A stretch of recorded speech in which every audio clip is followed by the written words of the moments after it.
Hola a todos nuestros participantes. Shavua Tov, buena semana. Hag Sameach antes de comenzar. Antes de comenzar, quiero recordarles a todos la campaña de la CIPI. Ustedes están viendo aquí en la tela un QR code que direcciona para la campaña CIPI contra a fome e pela dignidade. Nos ayuda a atingir a mesas, llevar cestas básicas y kits de higiene a personas en vulnerabilidad. Por favor, participen, por favor, donen. Nos hemos puesto un tope y queremos llegar a él. Todas las donaciones, por pequeñas que sean, ayudan. Están aquí con nosotros Benjamín Sereusi, curador y gestor cultural de la Casa del Pueblo, institución política y cultural en el barrio del Buen Retiro, en Sao Paulo. Benjamín participa desde el inicio en el proceso de rehabilitación desde el espacio alternativo de cultura y arte y trabaja como curador, editor y gestor cultural. Guilherme Pasmanic es profesor de matemática y coordinador de MOVI 2035. Cursaba Ingeniería de la Computación en la Universidad de Sao Paulo, en cuanto fue desenvolviendo su pasión por la educación y la educación judaica y actuar como voluntario y profesional en la Congregación Israelita Paulista, en la CIPI.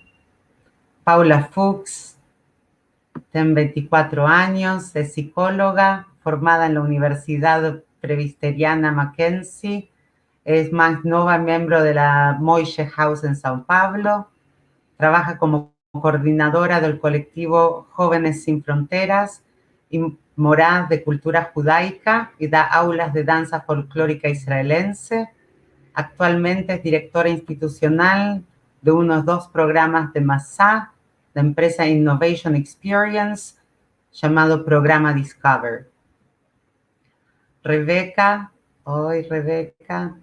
Binder cursaba nutrición cuando se vio envolvida en procesos educativos con crianzas pequeñas. Após años de movimiento juvenil, se vio nuevamente encantada por la potencia que existe en la educación y al concluir el curso especializado de Psicosociología de la Juventud y Políticas Públicas, está cursando un maestrado en educación en la Universidad Hebrea de Jerusalén, desde aquí de São Paulo, y está a cargo de las actividades y la educación de nuestros niños en la Congregación Israelita Paulista. Obrigada, están aquí con nos y vamos a comenzar nuestro tiempo de conversación con una pregunta. En breve voy a hablar portugués también. Por el momento lo vamos a hacer en español, portuñol.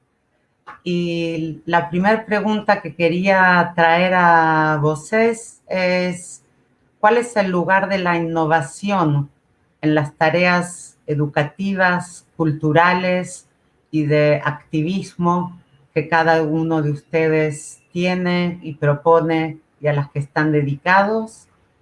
Vamos a empezar con Gui. Vamos lá, boa noite a todos e a todas. É um prazer estar aqui. Obrigado, Rabina Tati. O lugar da inovação, acho que em primeiro lugar, eu trabalho com a faixa etária dos jovens adultos, né? Jovens de 20 a 35 anos. E acho que um dos grandes desafios que a gente enfrenta até hoje é encontrar espaços para nós mesmos dentro da comunidade, né? A gente vive um momento de muito questionamento, de pensar na nossa identidade, de tentar entender o que aquele judaísmo da infância vai se tornar nesse momento de adulto. E, de alguma forma, faltam espaços para a gente fazer essa conexão, né? É muito fácil você se conectar à comunidade judaica quando você é criança, porque, eventualmente, seus pais te colocaram em contato ou numa escola, ou no movimento juvenil, ou em outros ambientes. E é muito fácil conectar como um adulto, quando você entra na fase de casamento, quando você tem filhos, né? Mas esse meio ainda fica um pouco perdido. Então, para a gente, né, dentro do Move 2035, a gente entende a importância de inovar para poder receber esses jovens e poder abrir espaços para que eles se repensem e também atuem no mundo, né? Isso é bastante importante para a gente. Então, a gente criou um espaço não só de repensar a identidade, participar de palestras, mas de ativar, né? Nosso principal objetivo é fazer ativismo. Então, a gente tem grupos que atuam com ativismo, com pessoas em situação de rua, que é um projeto, inclusive, em parceria com os Jovens Sem Fronteiras e o CISART. A gente tem um cursinho popular dentro da própria CIP, que é o cursinho Romã.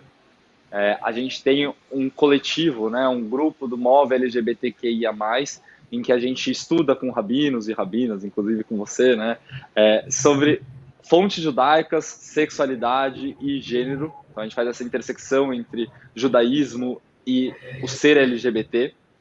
A gente tem também espaços para atuar com refugiados, trocas urbanas. A gente tem um grupo que é agora recém-lançado junto com o IB para discutir a questão da política israelense, né, que é tão importante, ainda mais nesse momento triste que a gente está passando.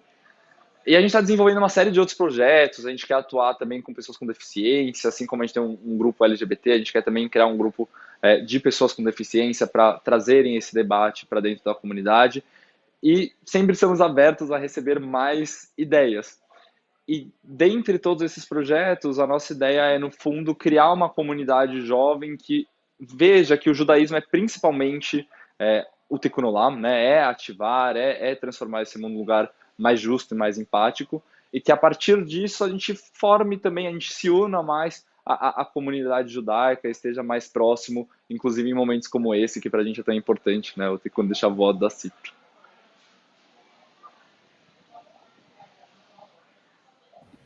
Obrigada, Gui. Vamos a continuar con Benjamín. Boa noite, Shavuot Tov. Bom estar aqui com vocês nesse sábado à noite.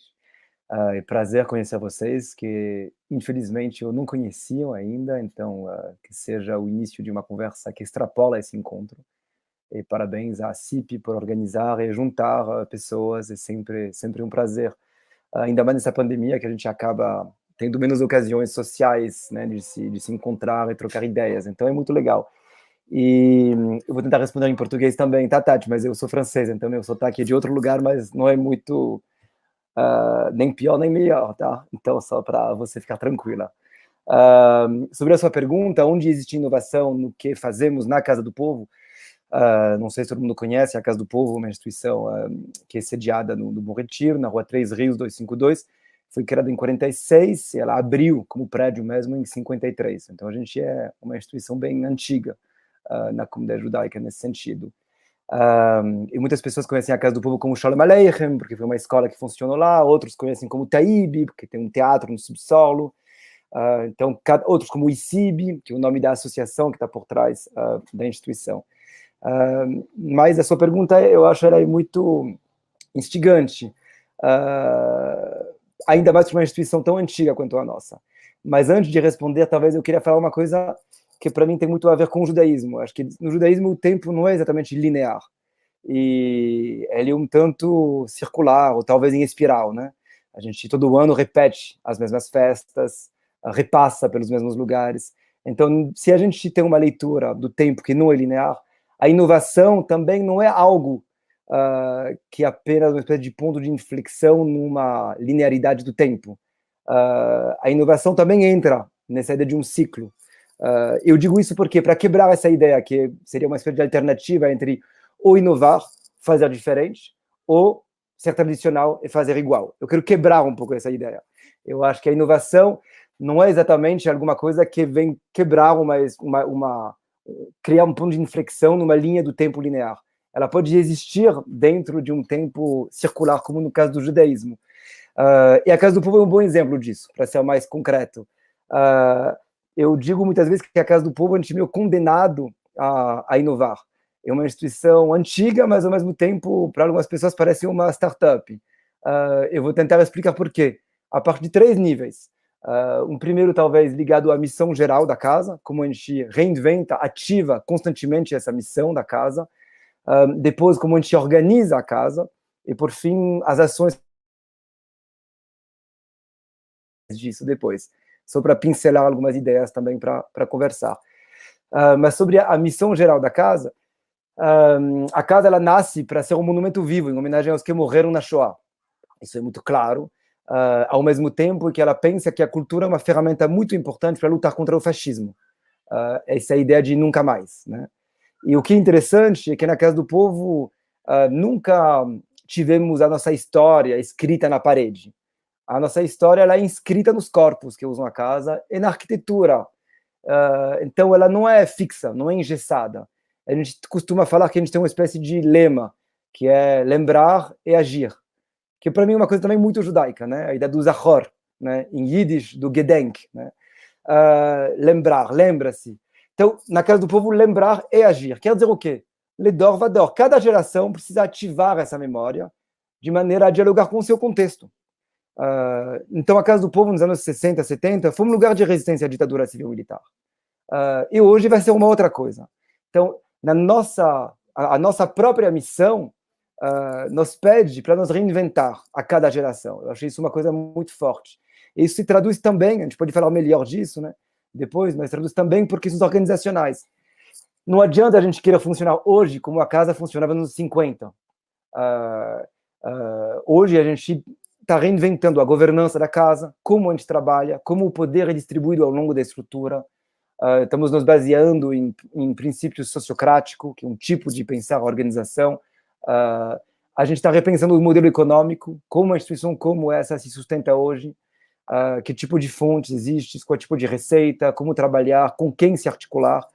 E também a gente está se relacionando de maneira diferente com o bairro, que nos anos 40, 50, o bairro do Bom Retiro é um bairro muito judaico. Agora, o que fazer hoje? Que é um bairro que tem uma presença muito forte coreana, boliviana, nordestina. Então, de uma certa maneira, a gente também tem que entender qual é esse povo desta casa, né? E como nós, como instituição judaica, podemos dialogar com esses outros povos que estão aqui neste bairro, mas que podem formar um povo em devir. E a gente também pode desenvolver isso em mais detalhe. Mas também nas ações. Quando a casa funcionou nos seus primórdios, funcionou a escola, funcionou o teatro, funcionou o grupo de xadrez. Será que faria sentido ter isso hoje? Que tipo de ações temos que criar hoje para fazer sentido? Quando a casa foi criada em 53 mesmo, quando ela abriu, tinha 2 centros culturais na cidade de São Paulo. Hoje tem dezenas. Então a gente tem que rever a nossa ação. E não por acaso a gente na pandemia agora está lançando um chatbot, a gente tem vários conteúdos online, mas também está se reinventando na relação com o bairro. A gente está produzindo sabão com óleo doado por restaurantes coreanos e por assim vai. Então, só para pincelar algumas ideias, mas parte dessa ideia que talvez inovação não é alguma coisa que entra em contradição com a tradição, mas é uma necessidade de constantemente reinventar quem somos para dialogar com o tempo presente. Obrigada, Benjamino. Paula, bem-vinda. Como é esto de la innovación en Moishe House? Bom, gente, primeiro, muito obrigada pelo convite de estar aqui.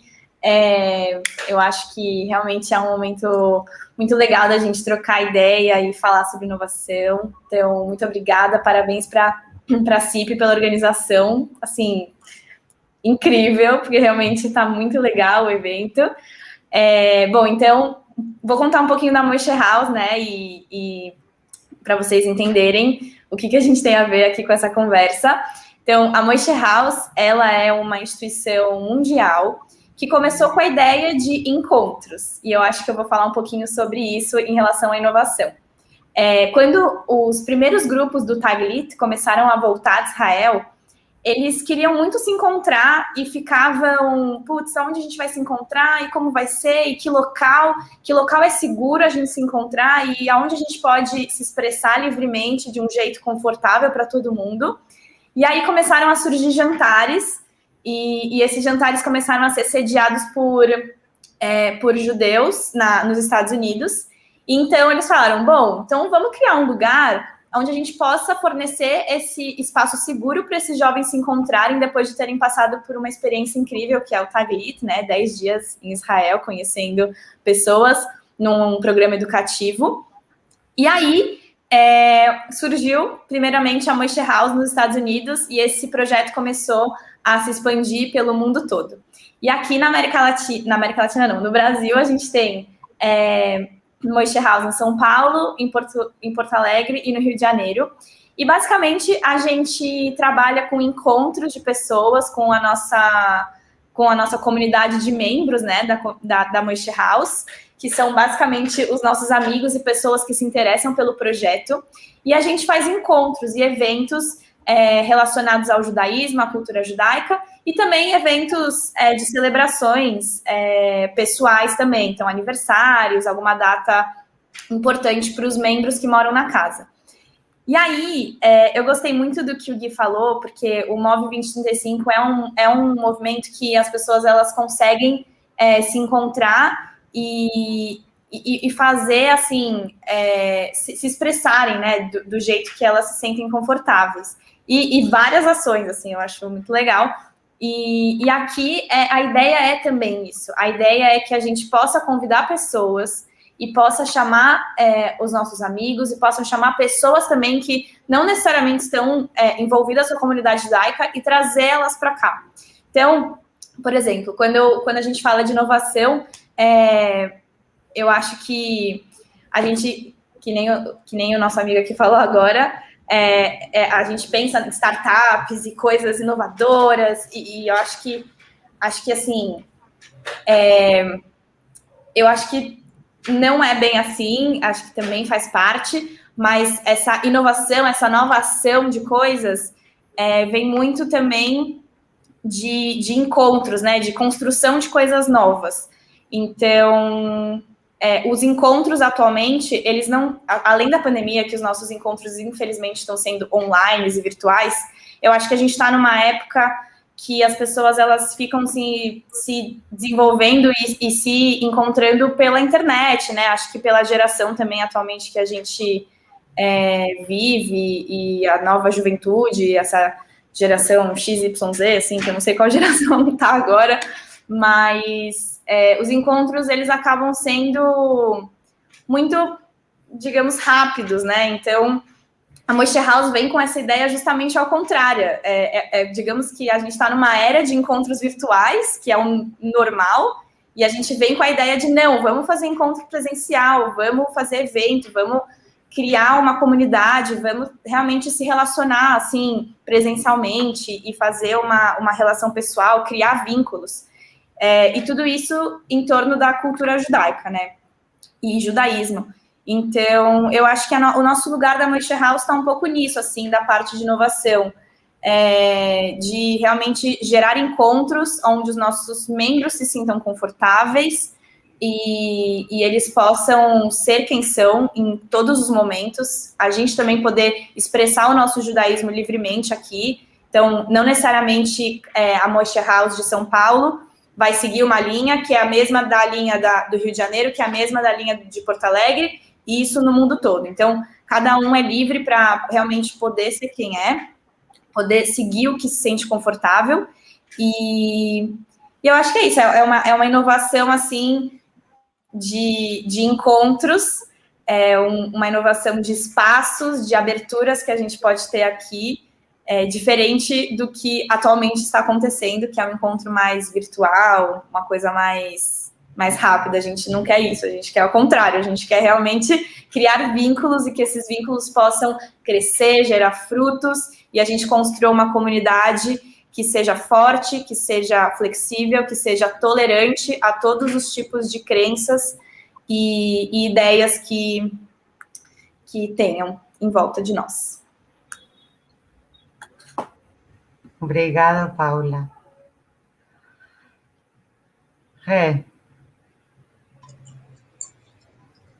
Olá, boa noite para todo mundo. Uma alegria estar aqui com vocês.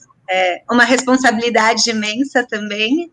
São muitos anos de CIP e sempre falando com as crianças. É engraçado que muitas vezes me falam, você que entra na sinagoga grande com as crianças, e essa sou eu, por muitos anos fui eu.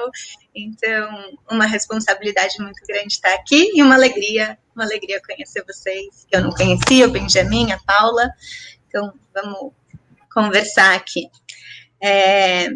Sabe, eu fiquei feliz com o que o Benjamin trouxe, porque foi muito na linha do que eu fui pesquisar, porque eu sou uma pessoa muito metódica, e eu fui pesquisar o que era inovação, para poder entender o que eu tinha de real inovação no que eu faço.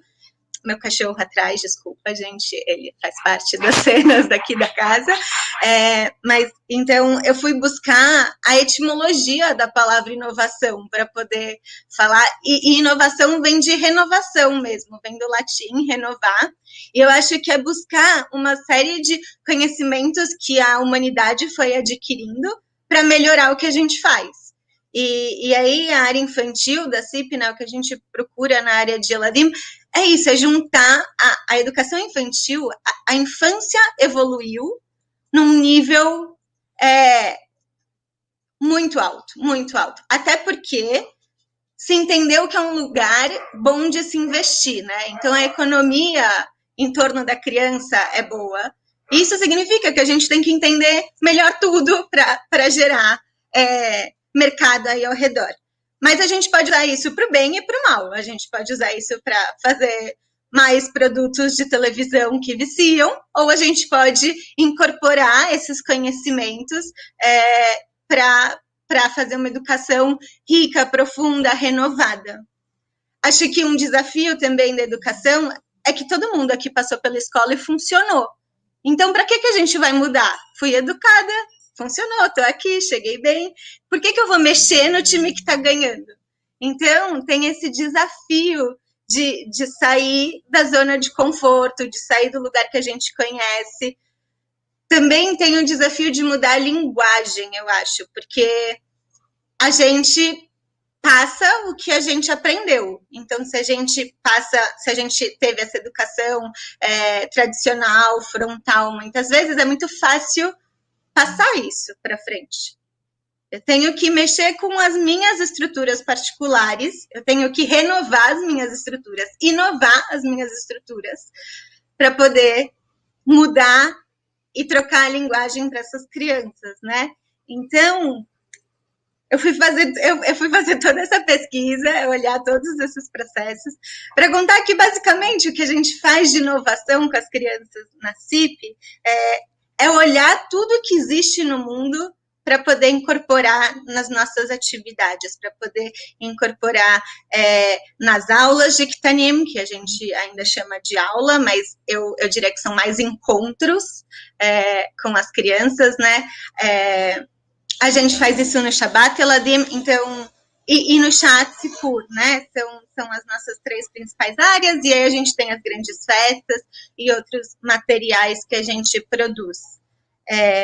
Como o material do Ticunzinho, né? Hoje em dia a gente não pode se encontrar presencialmente, a gente optou, apesar de ter aí, as escolas voltaram, a gente tem toda uma preocupação com a necessidade que as crianças têm do encontro físico, que é fundamental, mas a gente entende que essa é uma atividade que a gente conseguiu se adaptar super bem ao modelo virtual, e então a gente entende que a gente pode proteger a circulação da sociedade nesse momento, fazendo os nossos encontros e os nossos materiais virtualmente.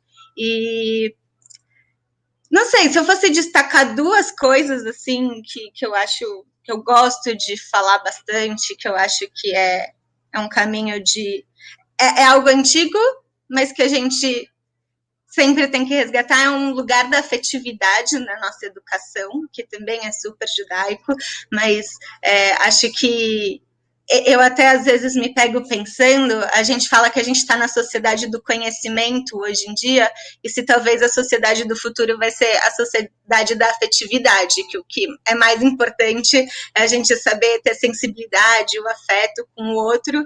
Então, às vezes eu penso que isso tem que ter um lugar central na nossa pauta, e isso tem frutos muito valiosos, né? Então, o lugar da afetividade é muito certo no nosso espaço, e sem perder o rigor técnico-científico, e eu acho que esse é outro espaço da inovação. A gente costuma achar que para as crianças pequenas, eu posso passar o que eu sei, eu posso passar o que eu vivi, eu não preciso pesquisar, eu não preciso ter esse rigor técnico-científico, né? E a gente estuda bastante na área infantil para poder passar para as crianças, para a gente poder saber para as crianças, falar para as crianças se a gente está falando de Tanar, de Torá, de Talmud, porque senão a gente cresce achando que tudo é Torá, ou que tudo é Talmud, ou que tudo alguém disse. Então, esse conjunto é bem importante para a gente. E a segunda coisa para fechar, assim, eu acho que também é o espaço do currículo para a gente.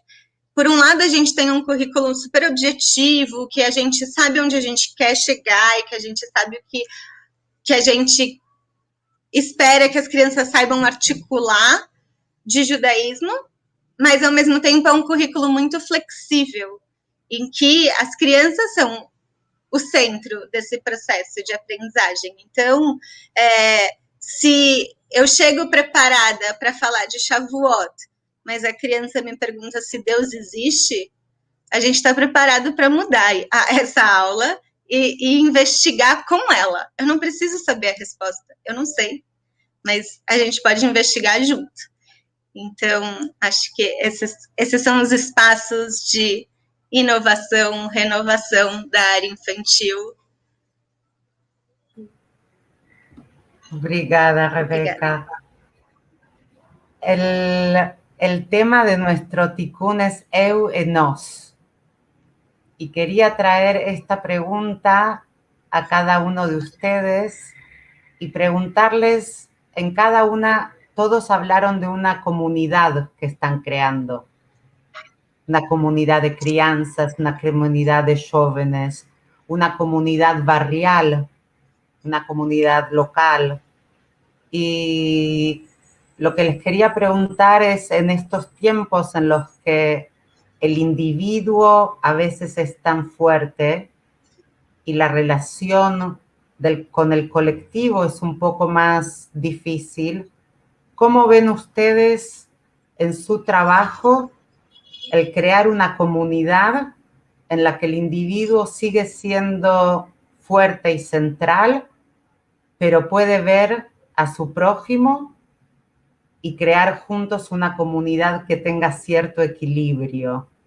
Si ocurre o si no, puede ser que no ocurra. Quien quiera puede empezar a responder.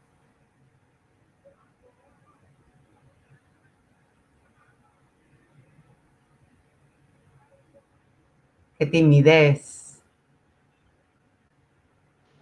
Vamos lá. Olha, Tati, é uma ótima pergunta, né? Eu acho que, inclusive, uma das coisas que mais me incomoda a gente agora é justamente, muitas vezes, esse nós aparecer por indivíduos que fingem representar o nós, quando, na verdade, eles não representam, né? Então, essa é uma discussão muito grande que a gente tem dentro dos jovens adultos, no sentido de que, várias vezes, aparecem posturas políticas dizendo nós, judeus, apoiamos uma determinada causa ou outra determinada causa, quando, na verdade, né, quem deu a permissão para que essa ou essas pessoas se chamassem de nós, coletivo judaico, né? Então, realmente é uma pergunta que incomoda bastante a gente. Dentro dos nossos grupos, a gente tem discutido isso, inclusive dentro do MOVE-IB, que é esse que estuda muito sobre política israelense, dentro do MOVE LGBT, enfim, é um tema que está bastante em pauta. Eu acho que dentro do MOVE, num geral, a gente busca, em primeiro lugar, dentro desses projetos, pensar num coletivo, né? Porque a gente está sempre com um objetivo para fora, em primeiro lugar. Nosso objetivo é oferecer um cursinho popular para pessoas que não têm verba suficiente para pagar um cursinho de preparação para o vestibular, atuar com pessoas em situação de rua. Então, sempre tem um objetivo comunitário em primeiro lugar, mas o que a gente busca é sempre trabalhar o indivíduo a partir desse objetivo comunitário. Então, por que eu, como pessoa e também como judeu ou judia, tomei a decisão de atuar nesse ou naquele projeto? E a partir disso a gente vai desenvolvendo as nossas próprias identidades, a gente vai se entendendo como ser humano nesse mundo, como judeu e judia nesse mundo, como indivíduo e também juntos como um coletivo, atuando todos numa mesma direção, né? Acho que é isso, mais ou menos por aí, eu diria. Eu acho que fica muito difícil responder alguma coisa depois dessa fala maravilhosa, entendeu? Mas eu ia falar que, em relação a Moishe House, o nós, assim, comunidade, né? Que a gente fala, comunidade Moishe House, de pessoas que fazem parte dos nossos eventos e amigos e quem se interessa pelo nosso projeto, a gente acaba se conectando com o nosso, que nem ele falou, tipo, de objetivos, né? Então, a gente acaba se conectando com o que eles buscam e nós, o que a gente quer também deles, né? Porque é uma relação de troca nossa com os nossos membros. Então, o seu e o nós, né? Eu acho que é uma via de mão dupla sempre, em todos os tipos de relação, né? Você precisa fornecer algo que o outro se conecte com isso, e o outro também, por mais que esteja recebendo, né? A gente recebe pessoas aqui, e é um momento super incrível, mas também rola uma troca, e eu acho que o mais importante disso tudo, desculpa a minha cachorra, mas ela vai latir algumas vezes, eu acho que isso realmente é uma via de mão dupla, né? Então, o nós é por eles e o deles também é por nós. Então, enfim, eu acho que é uma relação muito bonita, assim, dos dois lados aprenderem, os dois lados contribuírem com os projetos da Moishe House. Então, um jantar de Shavuot, por exemplo, então, que não vai ter, infelizmente, mas a gente traz conteúdo, a gente traz o evento, mas eles também trazem as discussões, os gargalos que eles sentem em relação a temas.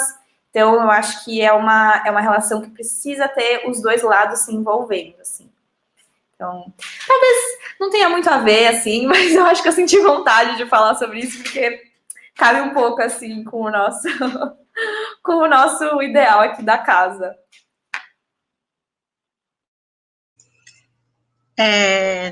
Eu vou trazer o outro lado, que as crianças, elas ainda estão construindo esse indivíduo que eles são. E eu acho, então, a gente tem uma oportunidade incrível aí de já construir esse indivíduo mais coletivo, mais aberto ao coletivo, e que o ser humano é super coletivo e a gente vai aos poucos criando defesas, barreiras, construindo espaços que vão tirando essa nossa coletividade, eventualmente. Então, na verdade, não tem que construir a coletividade nas crianças, elas são muito propícias ao coletivo já. Por outro lado, eu acho que o desafio é como elas são inseridas na comunidade. Qual é o espaço desse nós infantil, desse nós infância na nossa comunidade brasileira, mundial, universal e judaica, né? Então, a gente tem, eu até às vezes fico pensando e tentando falar de crianças e não de infâncias, porque a gente se acostumou a falar que infância é algo ruim. Uma pessoa infantil é algo muito ruim. Essa pessoa é tão infantil, né? Então, por quê? Né? Por que criatividade também vem de criar, de criação, tem tudo a ver com infância também, de se criar. Por que a gente não usa as potências para falar sobre esse lugar da infância? Então, eu acho que nós, crianças, na comunidade, ainda está se construindo. Eu acho que a gente tem que inovar no espaço que a gente dá para elas, renovar o espaço que a gente dá para elas. Acho que não pode ser mais só o espaço fofo da criança entrando fofinha na sinagoga, né? E sendo exposta para esse universo. É importante, não quero tirar esse espaço delas nem da comunidade. Elas precisam ser vistas, é um espaço delas serem vistas, mas será que elas não podem mais? Será que elas estão produzindo coisas lindas, pensando coisas lindas, elas estão produzindo judaísmo. E onde a gente vai colocar essa produção? A gente vai esperar elas crescerem e serem podadas para aproveitar? É muito mais difícil resgatar essas criações quando adulto. Já foi podado. Então, como a gente pode estimular que elas, que toda essa potência, que toda essa lindeza que elas produzem seja colocada, visualizada, explorada num bom sentido pela comunidade, por nós, por todos nós aqui. Vou arriscar uma resposta. Estava curioso em ouvir vocês antes, porque acho que é bonito de ver que cada um tem o entendimento que é parte da sua prática, de fato, e que daí o eu e o nós são coisas diferentes. Inclusive, entre o eu e o nós, sempre tem essa ideia do outro, né? Eu acho que se a gente quer pensar essas duas escalas, né?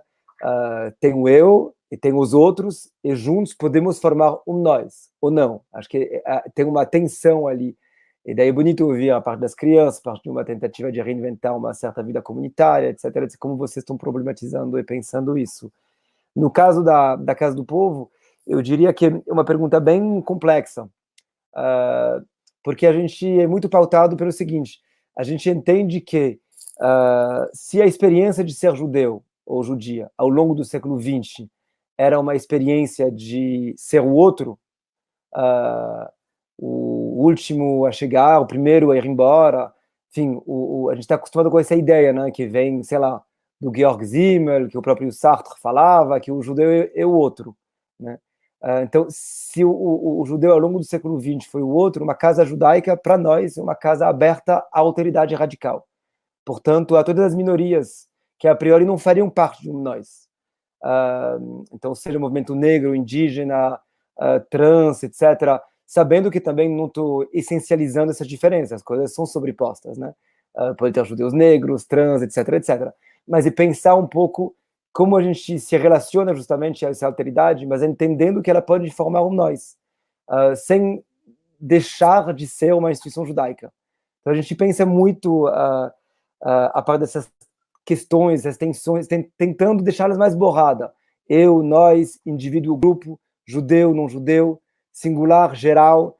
A gente tenta quebrar um pouco isso, e por isso que quando eu falei no início, eu falei dessa questão de um povo em devir, porque a gente muitas vezes se pergunta como que a gente vai trabalhar como instituição judaica com pessoas que chegaram há poucos meses da Bolívia. O que quer dizer isso? Pessoas que não são judias. E a gente acha que, de fato, talvez tenha um devir judaico do imigrante boliviano, que nem talvez tenha um devir boliviano da Casa do Povo, já que estamos num lugar que é um bairro também boliviano, etc. Então, é um pouco embaralhar esse jogo para criar uma outra comunidade possível. E no sentido que extrapola também o entendimento que a gente possa ter do que é uma comunidade judaica apenas, mas sem deixar de pertencer a ela. Então, é uma espécie de jogo nem dialético, porque é um movimento um pouco contínuo dessa relação eu, outro e nós. Eu colocaria só esse outro no meio para entender um pouco melhor e tentar apontar melhor essas dinâmicas que a gente tenta desenhar na Casa do Povo. Não sei se estou sendo claro, gente, porque sextou ontem, hoje já é sábado, mas é um pouco isso que eu queria trazer. Muy claro y muy interesante, porque agrega otra esfera a la conversación.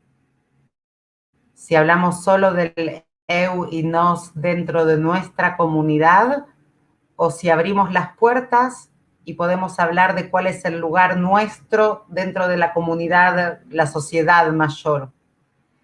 Una de las cosas que quería también es que la dinámica entre nosotros 5 sea un poco distinta y no pregunta y respuesta y que cada uno de ustedes dé su visión, sino también invitarlos a hacerse preguntas entre ustedes. Si hay cosas que surgen o intereses comunes o algo que alguno de ustedes dice y quieren hacerle una pregunta al otro, invitarlos a hacer eso también. Les doy tiempo para pensar y les voy a hacer una pregunta más. No tienen que responder todos. Lo que les quería preguntar es si innovación tiene que ver con renovar, con mejorar, con el futuro. ¿Cuál es para ustedes el desafío en la comunidad judía o en la comunidad a la que ustedes están representando en este momento para un judaísmo de futuro? ¿Cuáles son aquellas cosas que creen que pueden mudar, mejorar, que necesitan cambiar para nuestra comunidad? Eu posso arriscar, acabei de falar, daí eu, de repente, aproveito e fazer uma pergunta para as demais pessoas também. Eu queria te dar uma resposta dupla, sabia? Por um lado, queria te dar uma resposta mais pé no chão, de falar que a gente tem muita coisa para melhorar nessa comunidade mesmo, não tenho dúvida nenhuma. Eu vim de uma comunidade relativamente grande, né, em Paris, na França, é uma comunidade bem grande e complexa. Em São Paulo ela é menor, mas ela é importante. Mas a gente está atravessado por muitas tensões, assim como a sociedade brasileira está passando por muitas tensões e rupturas. Então acho que de fato a gente tem que mudar um certo diálogo entre nós, mas não apenas. Eu acho que o que eu vejo muito na comunidade judaica em São Paulo, e a Casa do Povo tem sido uma espécie de hífen interessante para isso. Tem muitas pessoas que são judias, ou que se sentem judias, mas não participam da comunidade organizada. E como a gente tem que distinguir, de uma certa maneira, o que a gente entende por comunidade judaica e judeus e judias. E são coisas que não são exatamente sobrepostas, é bem curioso. Eu acho que tem razões específicas, explícitas para isso. Eu acho que tem pessoas que não se reconhecem na comunidade judaica, porque a comunidade judaica não representa eles mesmos. Não é que as pessoas, muitas vezes tem um desejo, quando eu falo com o representante da FISESP ou da CONIB, trazer as pessoas de volta, trazer as pessoas para dentro, trazer os jovens, mas eu confio muito que as pessoas não entram, não porque elas não sabem, porque elas não querem. O que não quer dizer que elas não se sentem judias, mas não querem, porque elas não se reconhecem, elas não estão à vontade, né, nas instituições que existem. Então tem uma coisa interessante ali para entender como que a gente consegue organizar de outras formas a comunidade mesmo, em todas as esferas, para poder ter uma comunidade que talvez dê conta dessa diversidade, sem ter medo dela. Então isso para mim é uma questão muito presente no meu dia a dia. Eu acho muito bonito tratá-la frontalmente. Mas isso é uma resposta talvez mais pé no chão, eu queria ter uma resposta um pouco também mais viajada, que seria te dizer que eu não acredito muito na noção de futuro. Para mim o futuro, e talvez eu aprendi isso muito no Brasil, é uma espécie de ideia que nunca acontece, para apagar o passado e destruir o presente. A gente, quantas vezes a gente não abre um jornal antigo e se a gente vê tudo que estava sendo anunciado, centros culturais, hospitais, escolas e tal em São Paulo, metrô, nada foi feito. Então, por que foi anunciado? Então, o futuro muitas vezes é uma ideia que não existe. Então, eu gosto de trabalhar no presente. Gosto de trabalhar agora e de pensar que, de fato, é nesse agora que a gente é desafiado a inovar. E o judaísmo faz isso. Todo ano a gente se pergunta Manishtaná. Todo ano a gente se pergunta onde está o Egito hoje. E a Casa do Povo a gente faz isso todo ano. A gente está agora, inclusive, amanhã é o último dia do levante do gueto de Varsóvia, que foi 19 de abril a 16 de maio. E a gente se perguntou quais são os levantes de hoje.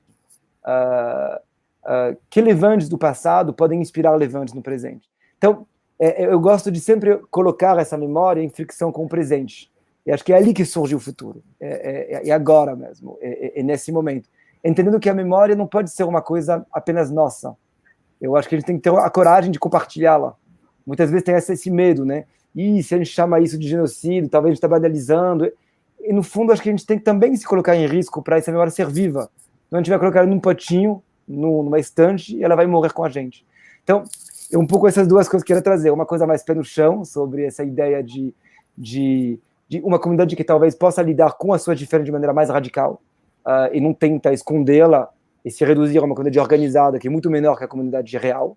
E uma segunda coisa, que é um pouco mais viajadão, que é essa ideia que, no fundo, o futuro não existe, e que a gente está aqui, no presente, tendo que agir e transformar as coisas, e nos colocando em risco, em fricção, com esse tempo presente radicalmente diferente, obviamente, do tempo passado. E agora a minha pergunta para vocês é um pouco, outras pessoas que estão aqui, como que vocês se relacionam com o diverso, com outras instituições, se vocês conversam com instituições que vocês sabem que talvez têm valores ou princípios distintos, como que vocês lidam com essas questões? Na Casa do Povo, a gente está tentando trabalhar muito isso, no bairro, se aproximando do TENIAD, de outros lugares que pertencem ao nosso universo, ao nosso território, mas que são de origem diferente, né, em termos histórico, de formação, etc. Tanto curioso para saber, para falar menos das suas iniciativas, mas como elas se articulam com outras.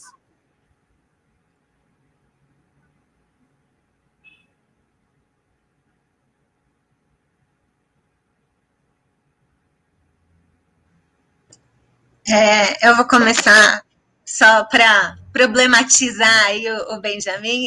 Eu tenho que acreditar em futuro, porque eu quero que essas crianças tenham um futuro lindo também. Além desse presente, eu quero que exista mundo, existam coisas lindas, exista natureza, exista o que for de melhor para elas. Então, eu, por um lado, preciso acreditar no futuro. Não porque as crianças vão ser alguém, isso é muito importante. As crianças são no presente.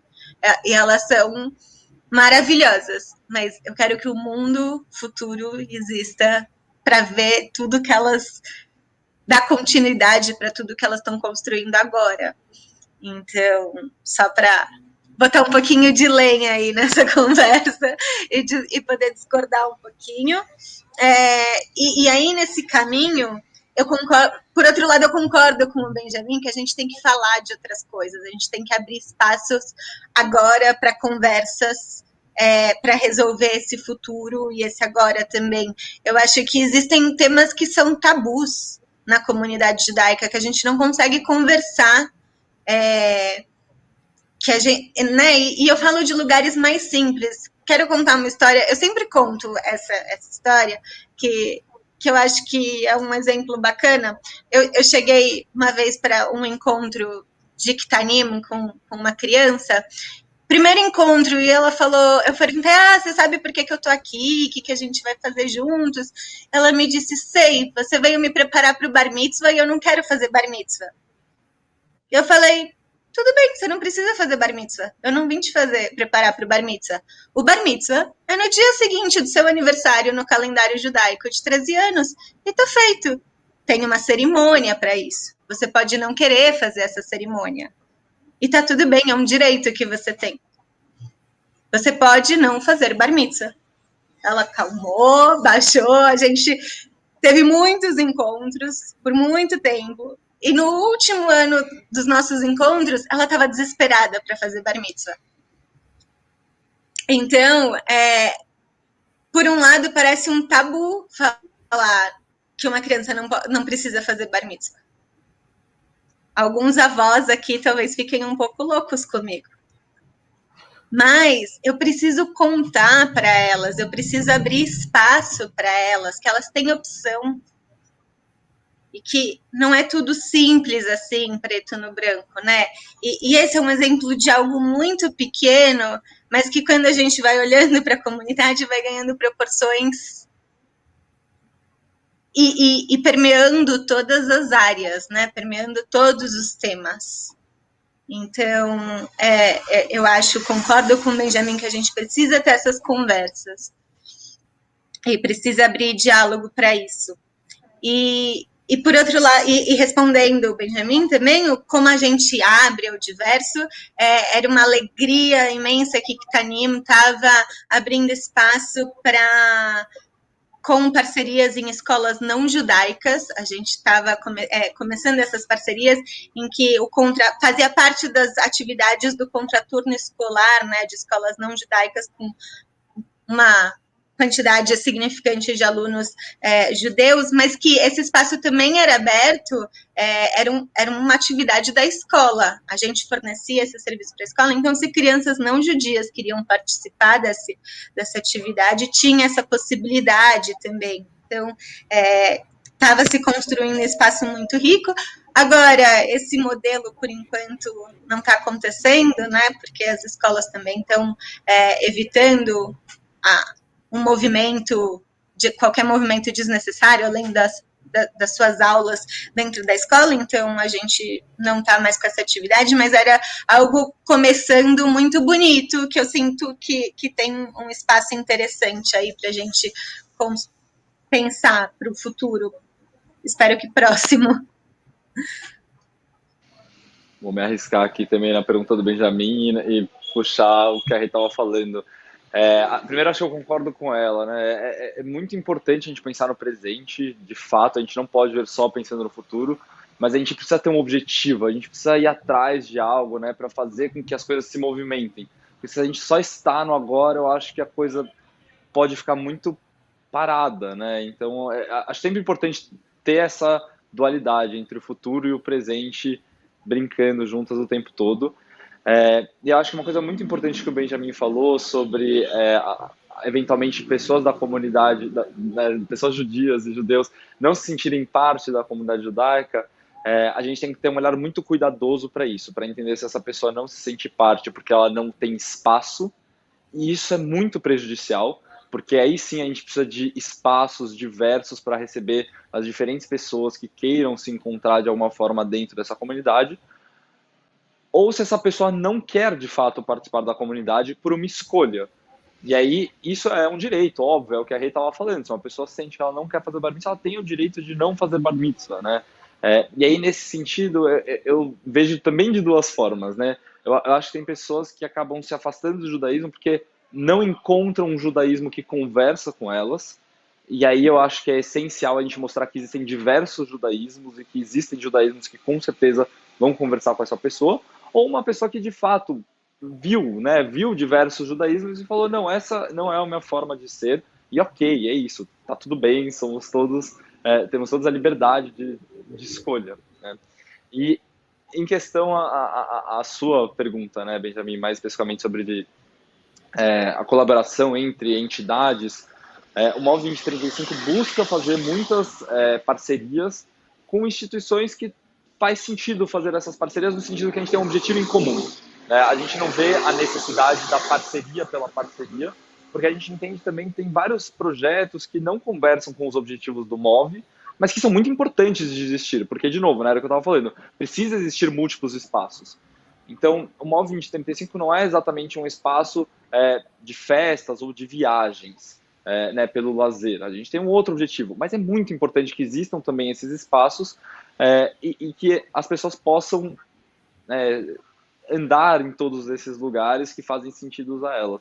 Mas a gente tem parceria, sim, com Jovens Sem Fronteiras, dentro desse projeto, com pessoas em situação de rua. O nosso Seder de Pessah, inclusive, foi em parceria com a Moshe House também com Jovens Sem Fronteiras.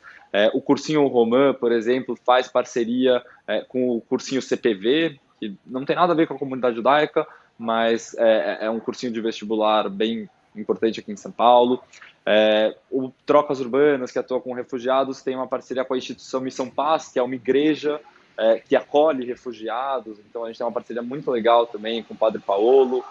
Enfim, de fato, essas parcerias que levam a gente a atingir melhor nossos objetivos são essenciais e fazem muito parte do nosso projeto como um todo.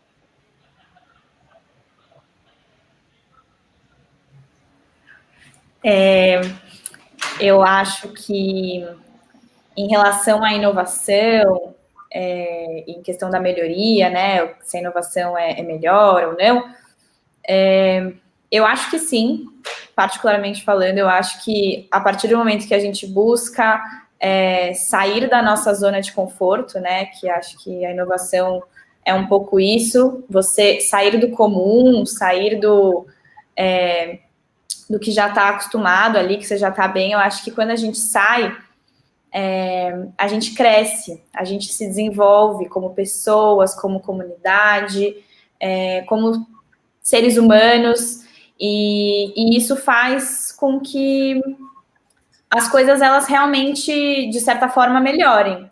Eu acredito nisso. Então, quando a gente busca aqui, por exemplo, fazer eventos que sejam inovadores e que a gente possa chamar pessoas e fazer contato com as pessoas de países diferentes, né, das Moishe House, de outros países, faz com que a gente realmente olhe para o outro, veja o que o outro está fazendo, e a gente sai da nossa zona de conforto, a gente olha para outra comunidade. Então, eu acho que essa nova ação, assim, de sair do comum, eu acho que realmente é algo muito bom e faz a gente crescer, como todos, enfim, muitos sentidos. E em relação a outras instituições, aqui na Moishe House, a gente também tem essa liberdade de poder escolher com quem a gente quer fazer os nossos eventos, e a gente faz com pessoas que fazem sentido, e instituições também que fazem sentido, e que colaborem com o crescimento do nosso projeto também. Então, vou retomar um pouco o que eu falei na última vez, é uma via de mão dupla, uma relação que seja bom para o outro, que seja bom para a gente, e assim a gente cresce juntos e torna o nosso projeto e a nossa ideia mais forte. E eu acho que atualmente os jovens, eles, principalmente nós que somos de projetos que têm uma ideologia e uma ideia muito forte, né, e concreta, assim, de um público que é mais específico, jovem, que queira realmente sair desse conforto e buscar coisas diferentes. Eu acho que é muito importante a gente ter contato com outros. E até mesmo assim, por mais que o outro não faça muito sentido, a gente também vê o outro lado da moeda, sabe? É muito difícil, realmente. A gente aqui teve participações de alguns eventos que a gente não se sentiu muito confortáveis, mas foi bom para o nosso crescimento e foi bom a gente fazer uma parceria diferente. E aí a gente vai aprendendo e vai construindo algo juntos. Mas, realmente, eu acho que nós aqui da Moishe House, eu moro com mais 2 pessoas aqui, então sou eu, o Júlio e a Gabriela. Nós 3 aqui, a gente escolhe com quem a gente quer fazer essa parceria, buscamos pessoas que fazem sentido, e também, às vezes, quando surge alguma oportunidade, a gente tenta e arrisca com outras pessoas. Mas, muitas vezes, alguma ideologia dessa outra instituição tem muito a ver com a gente. Então, enfim, é muito bom que a gente tenha essa oportunidade de poder escolher, sabe? Isso é legal, assim. Então, é isso. Benjamín, ¿querrías comentar un poco de cómo es en Casa del Povo las parcerías con otras instituciones y el salir? Sim, não, é uma pergunta super sincera, porque de fato acho que muitas vezes a gente olha para o que a gente faz e tem dificuldade em se articular com outros, mas eu concordo com muitas coisas que foram faladas, inclusive com a ideia, o Guilherme trouxe isso, que não é fazer parcerias por parcerias, obviamente, a rede pela rede é a pior coisa, é a garantia que não vai para nenhum lugar, mas acho que também é importante fazer esforços para poder fortalecer um pouco essas relações, porque no fundo a gente está falando também de fortalecer a sociedade civil, mesmo a partir de uma lente judaica, mas é um fortalecimento da sociedade civil, de poder atuar em conjunto, de ter uma voz coletiva, e isso passa por meio disso. E no caso da casa, ela tem 2 maneiras de fazer isso, que é ter uma maneira de também, talvez, tocar numa questão que está pressionando no chat aqui, sobre a questão LGBTQIA+. A gente tem 2 formas de fazer isso. Uma é a instituição se juntando a outras, de fato, e agora, por exemplo, a gente tem uma campanha para arrecadar fundo para o Bom Retiro, então a gente se juntou do Instituto Criar ao ZESP, passando pela Ocupação Mauá, pela Krakow Resiste, para arrecadar fundo, para poder ajudar pessoas em situação de vulnerabilidade. E isso é muito bonito, porque realmente tem um objetivo claro e está sendo importante. Assim como eu falei, de parcerias pontuais com o TNAD e com outros. Mas o que é muito interessante na Casa do Povo é que a gente também acolhe grupos a usar o espaço. Hoje tem cerca de 18 grupos que usam a casa, e eles recebem a chave da casa.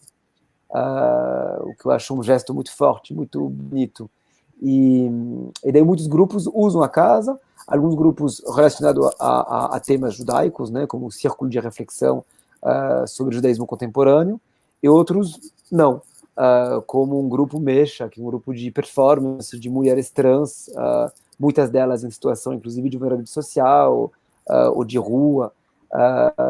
E a gente tenta, por meio dessas pessoas que se cruzam no espaço, as senhoras que cantam em Yiddish segunda-feira à noite, as costureiras peruanas, as pessoas que vêm treinar boxe na laje, a gente tenta imaginar que essas convivências improváveis, elas criam algo a mais, que é muito mágico.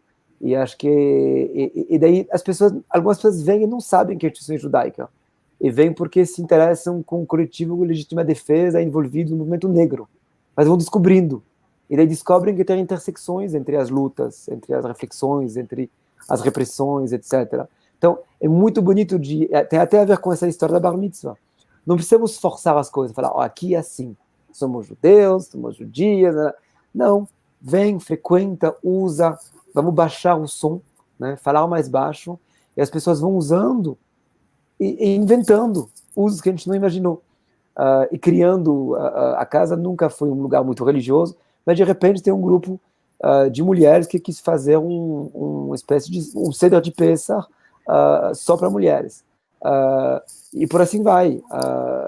Grupo LGBTQIA+, já que estava sendo colocado, frequentam a casa e acabam propondo também outras atividades. Ou seja, é muito bonito também perder um pouco o controle. Ou melhor, não perder o controle, mas descentralizar as tomadas de decisões. E isso acontece também pela acolhida de outros grupos dentro do próprio espaço.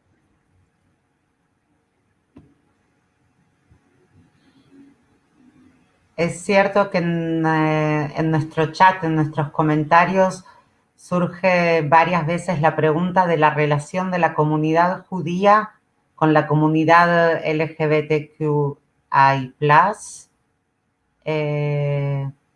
Guy, comentaste brevemente de las actividades de Movi, pero si quieres explicar un poco más. Vamos lá.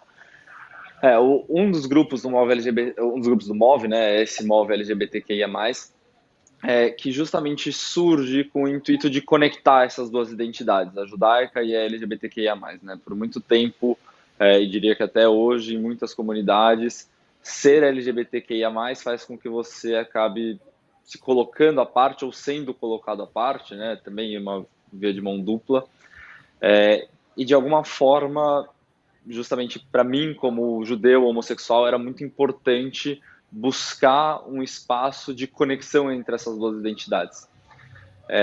Então, desde o ano passado, a gente criou um grupo de 15 pessoas, e intencionalmente era um grupo pequeno mesmo, para justamente a gente poder se conhecer, estar num lugar seguro e poder estudar judaísmo, né? Acho que esse era o nosso principal objetivo, estudar judaísmo e entender o que as fontes diziam e dizem sobre sexualidade, sobre gênero, para também baixar um pouco a poeira, né? Baixar um pouco o volume, que nem o Benjamin falou, e tentar entender o que é exatamente, o que as fontes judaicas dizem exatamente sobre esses temas.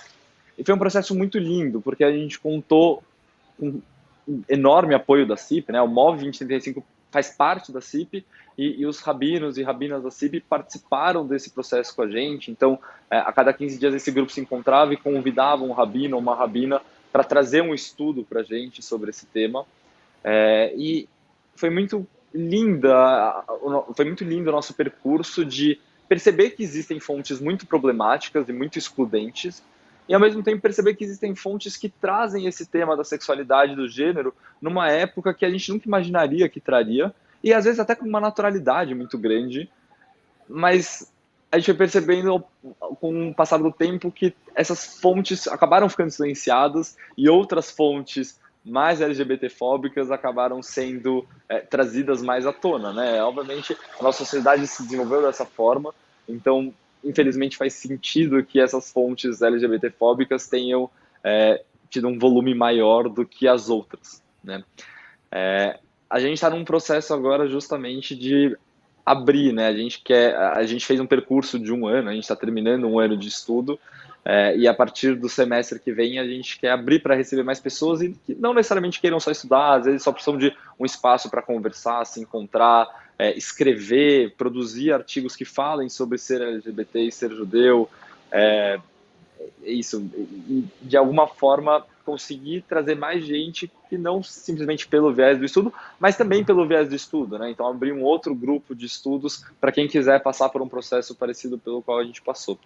Então eu acho que tem sido um processo muito lindo de né, uma das coisas que justamente acho que na pergunta da Tati, né, acho que uma das coisas que faltam dentro da comunidade judaica ainda é a inclusão, né?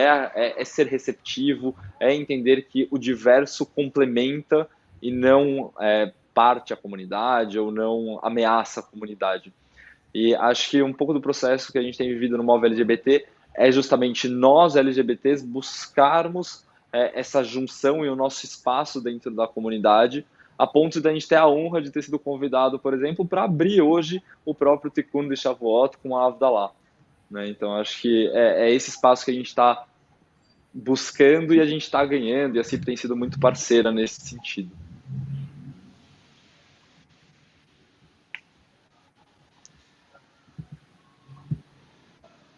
No sé si tienen alguna otra pregunta entre ustedes. Benjamín se animó a hacer una pregunta en general sobre parcerías con otras instituciones.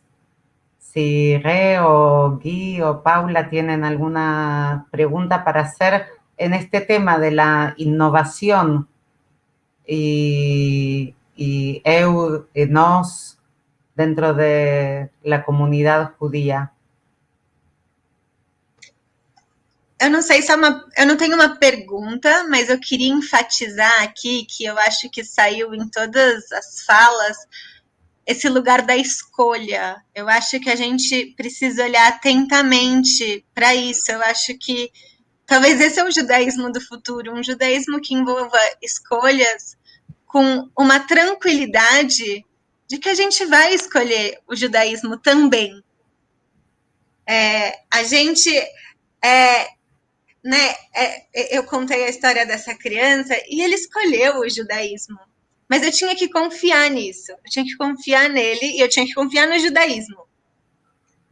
Então eu acho que tem um caminho que tem que andar junto, né, de escolhas e confianças, que eu acho que a gente pode falar também um pouquinho mais disso.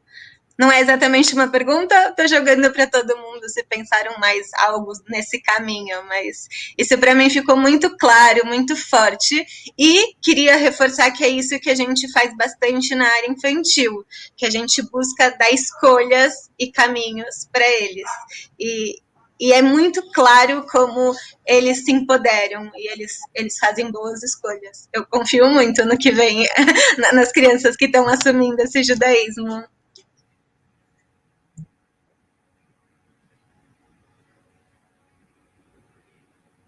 ¿Alguno de vocês quiere comentar? Com certeza, né? Então, acho que é muito rica essa fala que a Rê traz. É exatamente isso, né? A partir do momento que a gente tira essa oportunidade de escolha, é a garantia de que o nosso judaísmo tem tudo para se desfazer, assim. E o judaísmo é feito disso, né? Se a gente pega as origens do judaísmo, ele é feito das mais diversas opiniões, né? Tipo, tanto na Torá a gente encontra textos que dentro dela se contradizem, né? O primeiro capítulo do Gênesis se contradiz com o segundo capítulo do Gênesis, do Bereshit, e os dois estão lá ao mesmo tempo convivendo, como se fizessem parte de um todo, e na verdade fazem parte de um todo. A nossa segunda fonte judaica mais importante, o Talmud, é uma junção... Ixi, acho que minha câmera caiu. É uma junção de múltiplas opiniões. Espera aí que eu vou trocar de câmera, que deve ter acabado a bateria. Então, é uma junção de múltiplas opiniões, né? É basicamente uma ata de uma reunião com rabinos pensando sobre um assunto e tem várias lá opiniões ao mesmo tempo, cada um dizendo uma coisa e todas juntas no mesmo lugar. Então, de fato, eu acho que isso que a Rê traz é bastante importante, né? De que a gente precisa lembrar que a origem do judaísmo é esse lugar das múltiplas opiniões, é o lugar da escolha, é o lugar da diversidade, porque quanto mais a gente tenta, né, colocar o judaísmo como esse lugar de temos que ser judeus porque temos que continuar, porque temos o risco de perder o judaísmo, a gente acaba mais afastando do que aproximando, e por isso a história da Rê, do Bar Mitzvah, é muito significativa, né? Acho que isso é importante uma criança e definitivamente também é importante para um jovem de 20 a 35 anos ter esse lugar de escuta, né? De dar a audição para ouvir o que essa pessoa tem a dizer sobre a sua identidade judaica, e ao mesmo tempo esse lugar de liberdade e de múltiplas escolhas. Não, eu acho que é muito forte essa ideia. Não sei se eu usaria a palavra escolha, mas acho que não importa tanto. Acho que eu estou ouvindo o que está sendo falado, mas é porque eu acho que de fato muitas vezes a gente vê que a gente é muito pautado na comunidade judaica pela ideia da perda. A gente tem medo, a gente vai perder, vai se esquecer, e no fundo, quando a gente tem muito medo de perder, talvez a gente já perdeu. Eu acho que é um pouco isso, a gente não pode se pautar pelo medo. Eu acho que muitas vezes a melhor maneira da gente poder realmente se reinventar e seguir em frente, e crescer, e se multiplicar, que seja, é justamente dando esse passo um pouco no escuro. Eu acho que tem alguma coisa ali bonita de se colocar em risco. Eu ouço um pouco isso, né, de escolha, né? Que não é uma apologia à decisão. Eu ouço mais uma espécie de celebração dessa indeterminação do futuro, com a possibilidade aberta. Eu acho que isso é o que nos anima. Eu acho que isso é muito diferente desse medo de perder. Quando a gente se agarra à tradição, eu acho que algumas vezes quer dizer que a gente já perdeu. Quando a gente vê a tradição, aprende, estuda, não se trata de deixar de ler e estudar, obviamente, mas quando a gente olha para ela com esse olhar um pouco irreverente, que o judaísmo pede, eu acho que a gente realmente consegue inovar, renovar e, portanto, manter.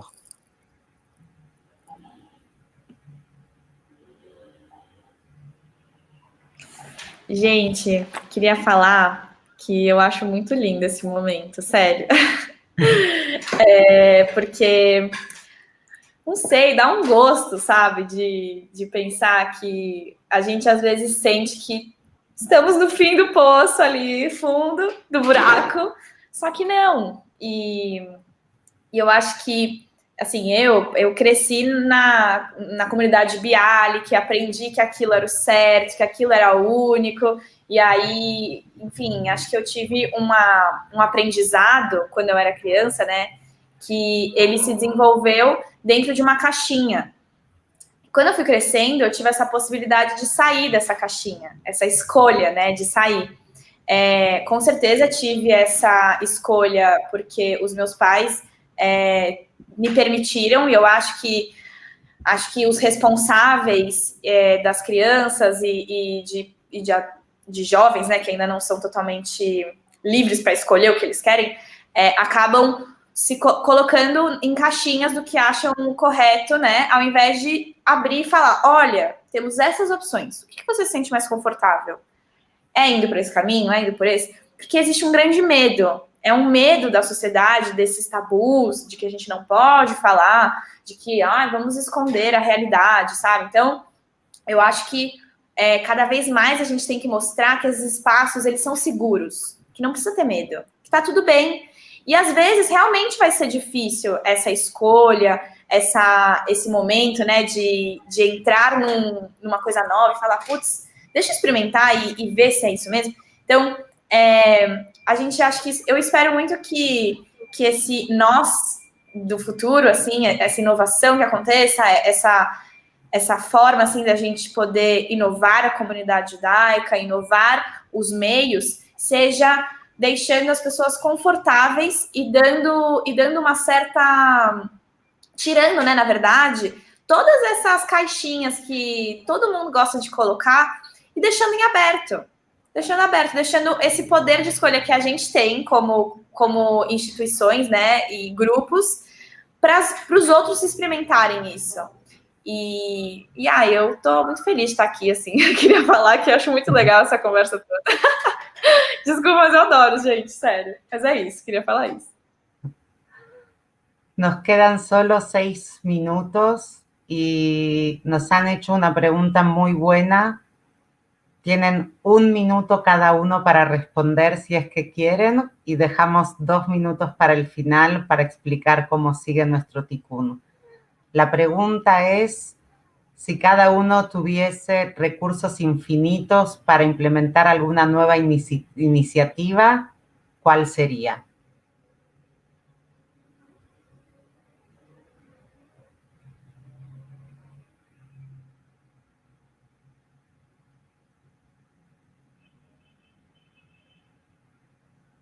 Es una buena pregunta. Es difícil de responder, pero es una buena pregunta. Você esqueceu de dar 1 minuto para a gente pensar, tá? Também, né? De fato. Olha, eu não sei, eu acho que eu diria que recurso é obviamente algo muito importante sempre. Acho que dentro do móvel, eu não consigo imaginar um projeto específico que precisaria desse recurso infinito, mas eu acho que, de fato, o recurso infinito permitiria que os nossos projetos fossem muito mais impactantes, né?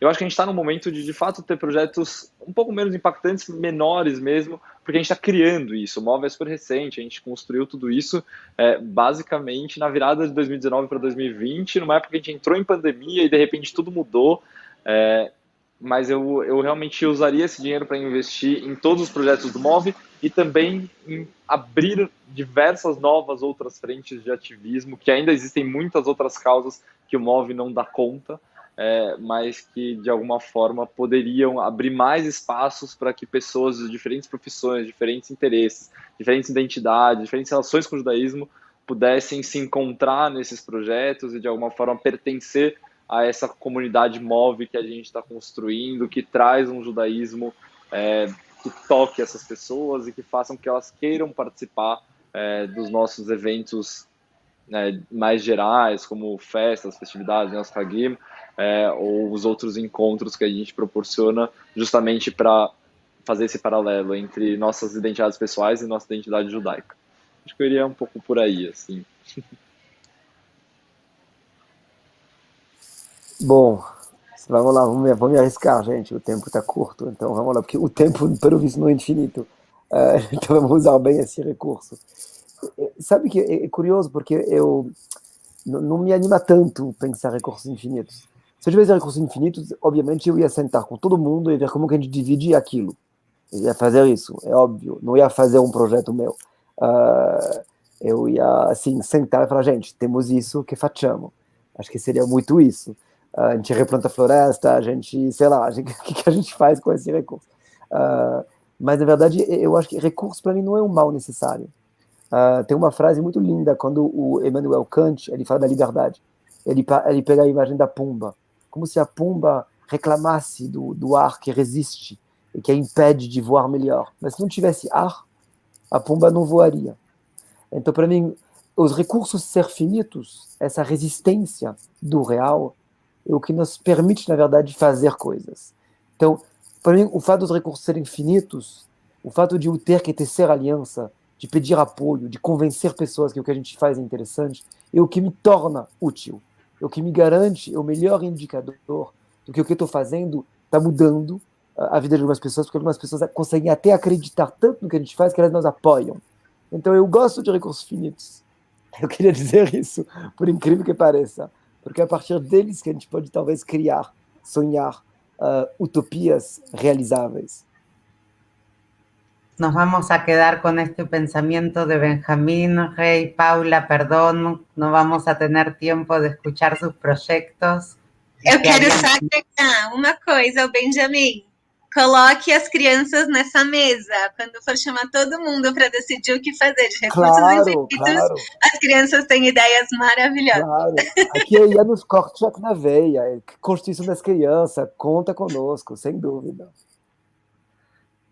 Gente, obrigada por haber estado con nosotros y sigan en nuestro programa del Tikkun, donen a la campaña de la CIPI, tienen aquí, el QR code para poder donar. Hag Sameach, brigada, ha sido un placer. Hag Sameach, obrigado.